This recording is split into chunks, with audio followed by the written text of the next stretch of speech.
कि दो परिमाण में समान लेकिन विजातीय, विजातीय का मतलब जिनकी जाति अलग अलग, ठीक है, जैसे एक प्लस का और एक इसका माइनस का, और उनके समान यानी उनका परिमाण क्या है, समान, तो एक प्लस क्यू और एक माइनस क्यू, जो दो आवेश है उनको कुछ दूरी पर रखा गया, ठीक है, और उन दोनों के मध्य F न्यूटन बल है। उसके बाद क्या है कि यदि इन आवेश इसमें से किसी एक आवेश का 75%, ठीक है, यानी अगर एक आवेश पे 100 कूलम आवेश है तो उसका 75% निकाल के, यानी उसके पास 25 ही रखने दो, ठीक है, और दूसरे को स्थानांतरित करें, यानी एक से 75% लिया और वो 75% किसको देना है, दूसरे को, ठीक है। तो उस स्थिति के अंदर है जब अपने उसके मध्य बल का मान क्या करना है, ज्ञात करना है। तो यहाँ पे दो स्थितियां हैं। तो अगर मैं बात करूं प्रारंभिक स्थिति की, तो अगर बात करें अपने प्रारंभिक स्थिति में, तो प्रारंभिक स्थिति में पहले का आवेश q है तो दूसरे का आवेश कितना है, -q, और उनके मध्य की दूरी कितनी मान लो, r, तो f का वैल्यू क्या आना चाहिए, k q1 q2 यानी q का स्क्वायर और बटे में r का स्क्वायर, और अपने को साइन रखना जरूरी नहीं है क्योंकि यहाँ पे अगर f के अंदर आगे निशान माइनस का आया भी तो वो किस चीज को दर्शाएगा, दिशा को, ठीक है, क्योंकि बल कैसी राशि है, सदिश। और अगर मैं बात करूं अंतिम स्थिति में, ठीक है, अंतिम स्थिति में ये बात कह रहा है भी जो पहला जो आवेश है, ठीक है, एक का 75% दूसरे को स्थानांतरित करें, यानी जो q है उसमें से उसका 75% निकाल लो, ठीक है, यानी q में से उसका q है वो 75% निकालो, यानी q1 का मान तो होना चाहिए और जो q2 है उसका मान क्या होना चाहिए भी, अगर एक 75% दूसरे को स्थानांतरित करना है तो एक से मैंने 75% निकाले, यानी q में से q का 75% मैंने निकाल लिया, लेकिन ये जो 75% है वो दूसरे को क्या करना है, स्थानांतरित, यानी जो दूसरा आवेश होना चाहिए उस पे -q पहले से था और उस पे मेरे को कुछ आवेश क्या करना है, जोड़ना है, क्योंकि इससे निकाल के आगे वाले को देना है, तो इससे 75% निकाला तो आगे वाले को 75% क्या करना पड़ेगा, देना पड़ेगा, ठीक है, यानी पहले में q में से 75% घटाना पड़ेगा और दूसरे में q का 75% क्या करना पड़ेगा, जोड़ना पड़ेगा। तो q1 का अगर मैं वैल्यू देखूं तो q1 का वैल्यू अपने पास आ गया q माइनस q into 75/100, तो ये बच गया अपने पास 25q बटे 100। और इसी तरह अगर मैं बात करूं q2 की, तो q2 अपने पास कितना बच गया, माइनस का q, ठीक है, और गुणा में ये कितना है, q गुणा 75 और बटे में कितना 100, तो ये बच गया अपने पास माइनस का 25q बटे 100, ठीक है। तो अगर अपने q1 और q2 वैल्यू देखो तो अब ये इसका मान रखें, तो अगर इसका मान रखें अपने तो k का f जो नया f डैश आएगा वो लिख सकता हूं k q1 q2 और बटे में r का स्क्वायर, तो नया f डैश आना चाहिए अपने पास, f डैश का वैल्यू रख सकते हैं अपने k बढ़ाने में, तो q1 और q2 का वैल्यू कितना है, q1 का वैल्यू कितना है 25q बटे 100 और गुणा में q2 का वैल्यू 25q बटे 100, माइनस रखना जरूरी नहीं है क्योंकि बल लिख रहे हैं, ठीक है, और नीचे कितना r का स्क्वायर, ये भी कितना है 4, ये भी कितने बार 4, ये बच गया k q स्क्वायर बटे 16r का स्क्वायर, जिसको ये लिख सकता हूँ कि f डैश बराबर 1 बटे 16 गुणा k q स्क्वायर बटे r स्क्वायर, k q बटे r, k q स्क्वायर बटे r स्क्वायर कौन सा बल है, पुराने वाला बल, तो जो f डैश है वो आएगा अपने पास f बटे 16, यानी जो नया बल है वो पुराने वाले बल के कितने भाग हो रहा है, 1 बटे 16, ठीक है। तो इसलिए अपने को ध्यान रखना है कि अगर मैं इसके अंदर 75% आवेश स्थानांतरित कर रहा हूं तो एक से मैंने 75% आवेश निकाला है तो दूसरे को मैंने 75% आवेश क्या किया है, दिया, ठीक है, तो एक से q माइनस q का 75% और एक में q प्लस में q का 75%, लेकिन ये चीज ध्यान रखिए एक प्लस का तो दूसरा q किसका है, माइनस, ठीक है, ये अपने को प्लस का नहीं करना क्योंकि वो कह रहा है परिमाण में समान लेकिन विजातीय है, यानी एक प्लस का और एक किसका है। अपना नेक्स्ट क्वेश्चन है कि दो समान गोले हैं, धातु के हैं, उन पे एक पे 10 माइक्रोकूलम आवेश है और एक पे -20 माइक्रोकूलम, ठीक है, इनसे उनको आवेशित किया गया। अब इन दोनों को एक दूसरे से स्पर्श करवाया यानी संपर्क में लाने के बाद इनको वापस क्या कर दिया, अलग अलग, और उसी दूरी पे लेके चले गए, ये ठीक है। तो दोनों अवस्थाओं के अंदर उस पे बल कितना होगा उनका क्या ज्ञात करना है, अनुपात, ठीक है। तो अगर मैं प्रारंभिक स्थिति देखूं तो प्रारंभिक स्थिति ये बात कह रही है कि दो गोले हैं, एक पे Q1 देखो तो Q1 है प्लस का 10 माइक्रोकूलम, Q2 जो है वो है माइनस का 20 माइक्रोकूलम, ठीक है। और इनके मध्य की दूरी कितनी मान लो 8, ठीक है। और इनके मध्य अगर बल का मान देखो तो बल का मान क्या होना चाहिए K Q1 Q2 बटे R का स्क्वायर, तो K Q1 Q2 बटे R का स्क्वायर देखो तो K Q1 का वैल्यू कितना 10 माइक्रोकूलम, ठीक है। या फिर एक बार इसको ऐसे रहने देते हैं, ये समीकरण नंबर फर्स्ट आई जो अपनी पहली स्थिति के अंदर कितना बल है, ठीक है। अब अगर मैं बात करूं अंतिम स्थिति की, तो अंतिम स्थिति में ये बात कह रहा है कि उन दोनों गोलों को स्पर्श करवाया गया, और वो कैसी है धातु है, धातु यानी कैसा है चालक। तो अपने एक बात की थी चालन की, ठीक है, जिसके अंदर अगर दो वस्तुओं को आपस में स्पर्श करवा के वापस अलग किया जाए तो उनपे जो आवेश है वो बराबर क्या हो जाता है बंट जाता है। लेकिन कब बनता है जब दोनों गोले क्या हो एक समान। तो यहाँ पे एक जैसे गोले बता रहे हैं, इसका मतलब है अगर इन दोनों को स्पर्श करवाया गया और स्पर्श करवाने के बाद अगर इनको अलग करवाया गया तो स्पर्श करने के कारण जो कुलावेश आएगा उसको बाद में अलग करने के बाद दोनों पे बराबर रूप से क्या करना पड़ेगा बांटना पड़ेगा। तो अंतिम स्थिति में अगर मैं बात करूं स्पर्श करवाने पर अगर कुलावेश देखूं तो वो जाना चाहिए Q1 प्लस से Q2। तो स्पर्श करवाने पे कुलावेश का वैल्यू प्लस का 10 माइक्रोकूलम और माइनस का 20 माइक्रोकूलम, तो अपने पास टोटल क्यू बच गया माइनस का 10 माइक्रोकूलम, ठीक है। अब वो क्या कह रहा है इन दोनों को क्या कर लो अलग अलग और उसी दूरी पे लेके चले जाओ, ये दूरी अपनी कितनी है R, लेकिन अब इनको अलग अलग कर दिया तो आवेश दोनों का क्या हो जाएगा बंट जाएगा। अब वो ये कह रहा है कि वो एक गोले एक जैसे हैं, गोले एक जैसे होने का मतलब है ये जो Q है इसके दो बराबर भाग हो जाएंगे, Q1 और एक Q2, यानी एक -5 माइक्रोकूलम और दूसरा भी -5 माइक्रोकूलम, तो टोटल कितना है 10, और इनको अलग अलग करूंगा तो आवेश क्या हो जाएगा बढ़ जाएगा। जो अपने बात की थी चालन की प्रक्रिया के अंदर किसी वस्तु को आवेशित करने के जो तरीके थे उसमें एक चालन की प्रक्रिया आई थी जिसमें दो वस्तु को स्पर्श करवा के वापस क्या करना था अलग अलग। तो यहाँ पे -5 माइक्रोकूलम माइनस, तो यहाँ पे F2 का वैल्यू देखो तो F2 का अगर मैं बात करूं तो K Q1 Q2 Q1 dash और Q2 डैश लिख रहा हूं और बटे में R का स्क्वायर, क्योंकि R तो दोनों का भी क्या है सेम। तो मैंने Q1 डैश तो इनका क्या पूछा है अनुपात, तो ये लिख सकता हूं F1 अपॉन F2। तो F1 का वैल्यू क्या है K Q1 Q2 बटे R स्क्वायर, और F2 का वैल्यू कितना अपने पास K Q1 dash Q2 dash बटे R स्क्वायर, K से K R स्क्वायर से R स्क्वायर, तो ये बच गया F1 upon F2 equal to बच गया Q1 by Q1 into Q2 upon Q1 dash into Q2 dash. तो इनका वैल्यू रख दो अपने पास।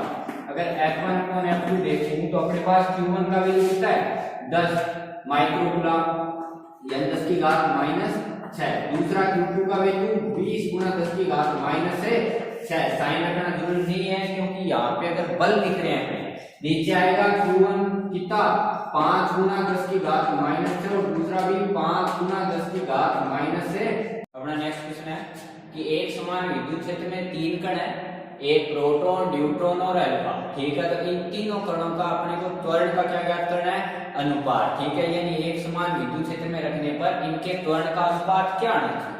तो पहली चीज तो ये त्वरण के लिए अपने को ये चीज पता होनी चाहिए कि ये तीनों कण है क्या। प्रोटॉन अपने जानते हैं, तो प्रोटॉन पे अगर देखें तो अपने को आवश्यकता किस किस चीज की पड़ेगी।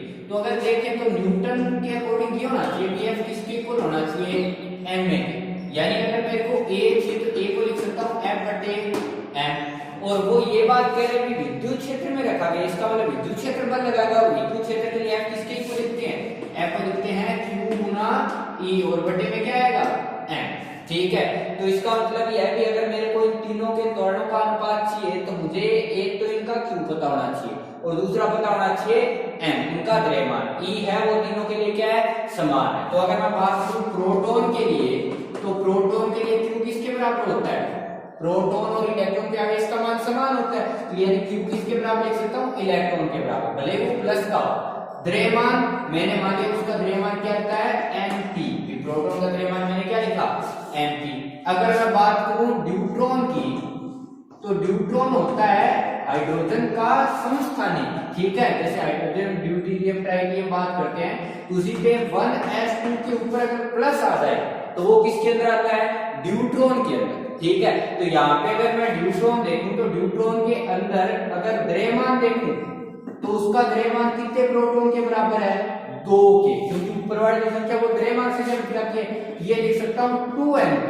लेकिन जो आवेश है उस पे प्लस का एक ही है, यानी 1 इलेक्ट्रॉन के बराबर ही आवेश है।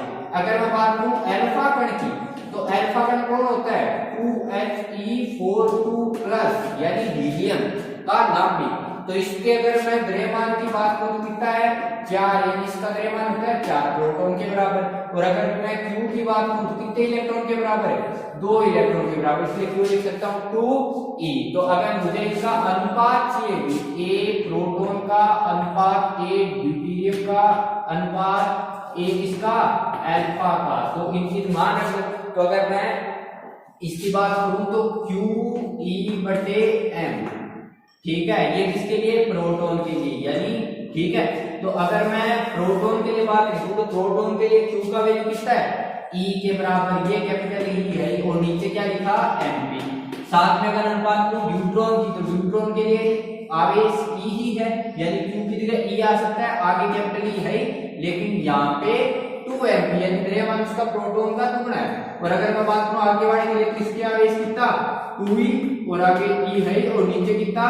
4mp, ठीक है। तो अगर मैं इसको सोल्व करूं तो अनुपात में E तो कट रहा है, mp भी कट रहा है, ठीक है, ये भी कट रहा है E, तो ये बच गया अपने पास 1, ठीक है, अनुपात 1/2, और अनुपात 2 से अगर इसको काटे 2 तो 1/2, तो सिंपल अनुपात बनाने के लिए मैंने सबको 2 से क्या किया? गुणा किया, कितना हो गया? 2, ये 1/2 गुणा 2 यानी कितना? 1, और ये भी कितना? 1। इसलिए एक समान विद्युत क्षेत्र में इन तीनों के त्वरणों का जो अनुपात आता है वो 2 अनुपात। अपना नेक्स्ट क्वेश्चन है, दो बिंदु आवेशों Q1 व Q2 के मध्य की दूरी 3 मीटर है और इन आवेशों का योग 20 माइक्रोकूलम, ठीक है। और यदि एक आवेश दूसरे आवेश को 0.75 न्यूटन बल से प्रतिकर्षित करे, प्रतिकर्षित करने का मतलब यह पहला प्लस का तो दूसरा भी किसका है? प्लस का, ठीक है, यानी साइन अलग अलग नहीं है, दोनों के साइन क्या सेम है। तब दोनों आवेशों का क्या ज्ञात करना है? मान। तो अगर मैं क्वेश्चन के अकॉर्डिंग देखूं तो पहली स्थिति ये दे रहा है कि जो दोनों आवेश हैं उनका योग कितने माइक्रोकूलम है? 20 माइक्रोकूलम, ठीक है। और उनके मध्य का जो बल है वो कितना है अपने पास? F का वैल्यू है 0.075 न्यूटन, यानी ये लिख सकता हूँ 75 × 10⁻³ न्यूटन, ठीक है। तो उसके आवेशों का क्या ज्ञात करना है? मान। तो अगर मैं आवेशों का मान ज्ञात करूं तो F क्या लिख सकता हूँ? F लिख सकता हूँ K Q1 Q2/r का स्क्वायर। तो F का वैल्यू अपने पास पता है, F का वैल्यू कितना है? 75 × 10⁻³ और K का वैल्यू कितना होगा? 9 × 10⁻9। Q1 का वैल्यू अगर मैं Q1 ही रखूं तो Q2 का वैल्यू क्या रख सकता हूं? Q2 को ये लिख सकता हूं क्या? 20 - Q1, 20 माइक्रोकूलम, और माइनस क्या आएगा? Q1, तो यानी इसको लिख सकता हूं 20 माइक्रोकूलम माइनस क्या आएगा? Q1, ठीक है। और नीचे क्या आना चाहिए? R का स्क्वायर, ठीक है। और इनके मध्य की दूरी कितनी है? 3 मीटर है, तो 3 मीटर है, यानी 3 का स्क्वायर कितना आना चाहिए? 9, तो 9 से 9 कैंसिल आउट। तो यहाँ पे अपने पास ये जो समीकरण है वो बन गई 75 × 10⁻³ बराबर अपने पास बच गया 10⁻9 × Q1 और गुणा 20 × 10⁻⁻6, क्योंकि माइक्रो है और माइनस क्या है? Q1, और नीचे 9 है वो हो गया कैंसिल आउट। तो अगर इसको हल करूं तो Q1 की उधर द्विघात बन सकती है, ठीक है। तो 10⁻9 इधर आके किसका?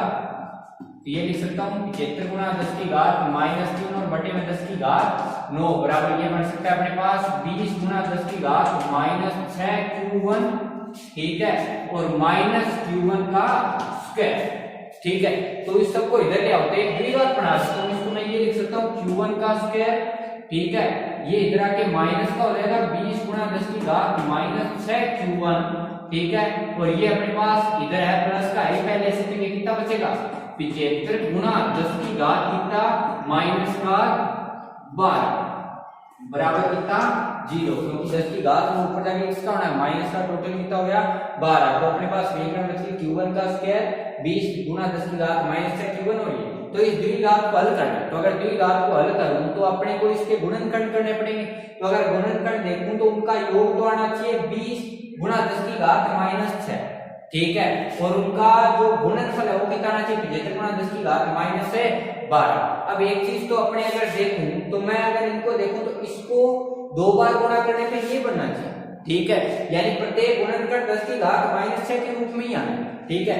लेकिन 20 के ऐसे भी पूरे करो जिनका गुणा कितना है 75। तो अगर मैं देखूं 15 और 5, तो 15 और 5 का योग तो कितना 20 और गुणनफल कितना 75, यानी 20 माइक्रो कूलम को मैं 15 और 5 में तोड़ सकता हूँ। Q1 स्क्वायर माइनस 15 गुणा 10 की घात माइनस 6 Q1 और माइनस 5 गुणा 10 की घात माइनस 6 Q1, यानी 20 को मैं दो टुकड़े ये कर सकता हूँ और प्लस का कितना 75 गुणा 10 की घात माइनस 12 बराबर कितना 0। तो यहाँ पे अगर मैं Q1 कॉमन लूं तो ये बच गया Q1 माइनस 15 गुणा 10 की घात माइनस 6, ठीक है। और इधर अगर अपने माइनस का कॉमन लें 5 गुणा 10 की घात माइनस 6, ये बच गया Q1 और ये भी माइनस का बच गया क्योंकि माइनस अपने कॉमन ले लिया, कितना 15 गुणा 10 की घात माइनस 12 बराबर कितना 0। तो अपने पास समीकरण बन गई Q1 माइनस 15 गुणा 10 की घात माइनस 6 और दूसरी समीकरण बन गई Q1 माइनस 5 गुणा 10 की घात